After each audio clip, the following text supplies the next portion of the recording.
18 सितंबर 2023 Canada में सुरे नाम की जगह पर हरदीप सिंह निज्जर नाम के एक सिख की हत्या कर दी गई। हरदीप सिंह कनाडा बेस्ड एक अलगाववादी सिख लीडर था, जिसकी मौत के कुछ समय बाद कनाडा के प्राइम मिनिस्टर जस्टिन ट्रूडो ने भारत पर कई आरोप लगाए, जिसकी वजह से दोनों देशों के बीच में इस समय गर्मा गर्मी का माहौल चल रहा है। पर इन सब चीज़ों के बीच में एक शब्द सबसे ज़्यादा उछाला गया, खालिस्तान खालिस्तान खालिस्तान। आखिर क्या है ये खालिस्तान, कैसे इसका जन्म हुआ, क्या है इसका एम और क्यों भारत देश इसे खतरे के रूप में देखता है, ये सब पता चलेगा आपको इस वीडियो में। इससे पहले अगर आपने चैनल को सब्सक्राइब नहीं करा है तो जल्दी से इसे सब्सक्राइब कर दीजिएगा।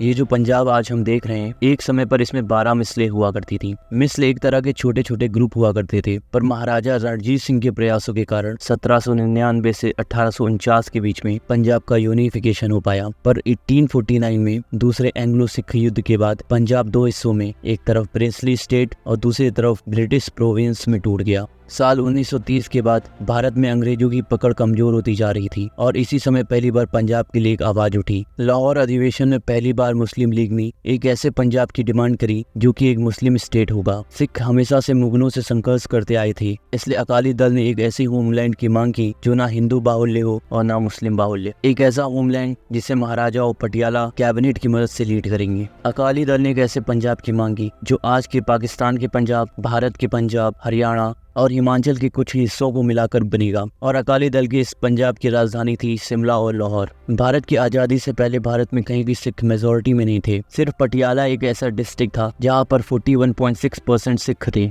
पर 1947 के बाद काफी संख्या में सिख भारत आए। इस संख्या का अनुमान इस बात से लगाया जा सकता है कि पाकिस्तान के कुछ जिलों में जहां सिखों की संख्या 19.8% थी, वो पार्टीशन के बाद सिर्फ 0.1% रह गई। आज़ादी के कुछ समय बाद अकाली दल ने पंजाब सूबा मूवमेंट चलाया, जिसका मकसद एक अलग देश बनाना नहीं था, बल्कि एक ऐसा राज्य बनाना था जो भारत के अंदर ऑटोनोमस होगा। साल 1966 में पंजाब से हरियाणा को अलग कर दिया गया और चंडीगढ़ को दोनों की राजधानी बना दिया गया। अभी तक सब कुछ सही चला था, पर साल 1972 में अकाली दल पंजाब इलेक्शंस हार गई, जिसके बाद पब्लिक के बीच में अपनी जगह बनाने के लिए अकाली दल ने पंजाब की ऑटोनॉमी की बात उठाई और साथ ही साथ 1982 में जर्नैल सिंह भिंडरावाले के साथ मिलकर के धर्म युद्ध मोर्चा चालू करा। इनिशियली तो ये सारे अलायंस और मूवमेंट्स डिमांड के ऊपर बेस्ड थे, पर जैसे जैसे कई देशों में खालिस्तानी ग्रुप बनते गए, वैसे वैसे इनका रुख भी कुछ रेडिकल होना शुरू हो गया। विकिपीडिया के अनुसार 1986 में सिर्फ खालिस्तान के नाम पर 1 जनवरी से 3 जून तक लगभग 775 वायलेंट इंसिडेंट हुए, जिसमें लगभग 298 लोगों की मौत हुई और 525 लोग इंजर्ड भी हुए। जुलाई 1983 में अकाली दल के प्रेसिडेंट हरचंद सिंह लोंगोवाल ने भिंडरावाले को गोल्डन टेम्पल में इनवाइट करा। इंदिरा गांधी गवर्नमेंट का शक था कि गुरुद्वारे का प्रयोग आर्मरी की तरह और खालिस्तान के नाम पर हिंसा को फैलाने के लिए करा जाएगा, इसलिए गवर्नमेंट ने 1 जून से 8 जून 1994 के बीच में ऑपरेशन ब्लू स्टार चलाया। इस ऑपरेशन को लीड खुद एक सिख लेफ्टिनेंट जनरल कुलदीप सिंह बरार कर रहे थे। इस ऑपरेशन के दौरान गुरुद्वारे में विजयंता टैंक तक घुसवा दिया गया था, जिसने सिख कम्युनिटी को बहुत दुख पहुंचाया। एक hand written notes collection Mitrokhin archive के अनुसार कोल्ड वॉर के समय यूएसए खालिस्तानी सेपरेटिस्ट को सपोर्ट कर रहा था। इंडिया जल्दी से कोई एक्शन ली, इसलिए यूएसएसआर ने दिल्ली रेजिडेंसी से एजेंट एस के नाम की एक जासूस का प्रयोग करा, जो कि इंदिरा गांधी का काफी खास था। एजेंट एस ने खालिस्तान के पीछे पाकिस्तान की स्ट्रैटेजी को इंदिरा गांधी को समझाया। इसके रिएक्शन में इंदिरा गांधी ने ऑपरेशन ब्लू स्टार जैसा बड़ा फैसला लिया। ऑपरेशन ब्लू स्टार के कुछ समय बाद 31 अक्टूबर 1984 को इंदिरा गांधी को उनके ही 2 पर्सनल सिक्योरिटी सतवंत सिंह और बेअंत सिंह ने गोली मार दी।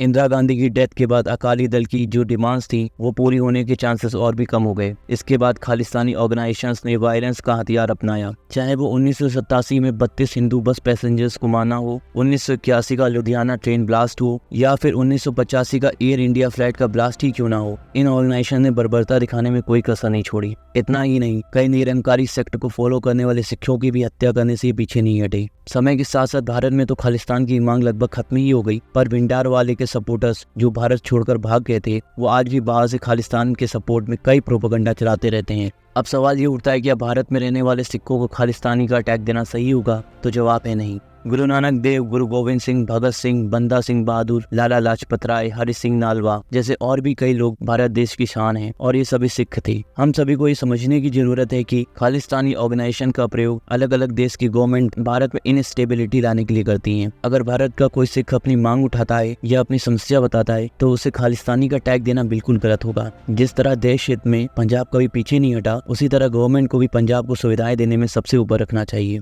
गवर्नमेंट को पंजाब से जुड़ी समस्याओं को खालिस्तान से जोड़कर अपनी रोटी सेकने की कोई ज़रूरत नहीं है। पंजाब, सिंध, गुजरात, मराठा, द्राविड़, उत्कल, बंगा, विंध्य, हिमाचल, यमुना, गंगा, उच्चल, जलद, तिरंगा, तब शुभ नामे जागे, तब शुभ आशीष मांगे, गाहे तब जय गाथा, जनगण मन अधिनायक जयाए, भारत भाग्य विधाता। तो दोस्तों, आज की वीडियो में बस इतना ही। अगर आपके मन में कोई विचार हो तो आप कमेंट करके ज़रूर बताइएगा, और अगर वीडियो इन्फॉर्मेटिव लगी हो तो चैनल को सब्सक्राइब करना ना भूलिएगा। जय हिंद।